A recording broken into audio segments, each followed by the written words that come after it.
আসসালামু আলাইকুম। Banking inside বিডিতে আপনাদের আবারও স্বাগতম। আমি আসলে আপনাদের সমস্যা যেগুলো উপলব্ধি করতে পারি যে গ্রাহকদের কি কি সমস্যা আসলে হয় সেগুলো নিয়ে আসলে ভিডিও করার চেষ্টা করি। আজ আমি আপনাদেরকে সাথে কথা বলবো সোনালী ব্যাংকে অনলাইনে টাকা পাঠানো নিয়ে।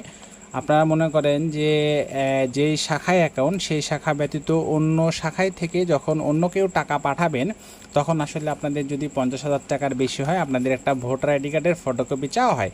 এখন আপনারা যদি এটা না জানেন, যদি ভোটার আইডির ফটোকপি নিয়ে না যান, তখন আপনাদের এমার্জেন্সি টাকা পাঠাইতে যদি হয় তাহলে আপনারা সেই সময় কি করবেন? ভোটার আইডির ফটোকপি নাই, মোবাইলে অথবা নাই, আপনাদেরই কষ্ট হবে। এই জন্য আমি আগে থেকে একটু জানানোর আপনাদেরকে চেষ্টা করি। আপনারা কি করবেন? যদি আপনাদের 50,000 টাকার বেশি অ্যামাউন্ট হয় এবং যেই শাখায় অ্যাকাউন্ট সেই শাখা ব্যতীত অন্য শাখায় থেকে পাঠান, অর্থাৎ অনলাইনে যদি পাঠান, আপনাদের নিজের অ্যাকাউন্ট হইলে আসলে কিছু লাগবে না, কিন্তু অন্য কারো যদি অ্যাকাউন্ট হয় তাহলে অবশ্যই ভোটার আইডি কার্ডের ফটোকপি আপনারা নিয়ে যাবেন।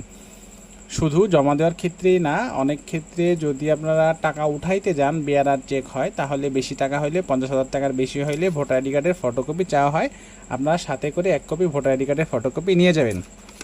আর আপনারা যদি অনলাইনে টাকা জমা দেন, যেই ব্যক্তির অ্যাকাউন্ট নিজে যদি যান, নিজে উপস্থিত থাকেন, আপনার নিজের অ্যাকাউন্ট, আপনি নিজে টাকা জমা দিবেন, কিন্তু যেই শাখায় অ্যাকাউন্ট সেই শাখা ব্যতীত অন্য শাখায় টাকা জমা দিবেন, তাহলে আপনারা কি করবেন? এই যে আবেদনকারী স্বাক্ষর আছে, এইখানে আপনাদের অ্যাকাউন্টে যেই সাইন দেওয়া আছে, সিগনেচার দেওয়া আছে, ঠিক ওরকমভাবে এইখানে একটা এখানে একটা 2 জায়গায় আপনারা স্বাক্ষর দিবেন।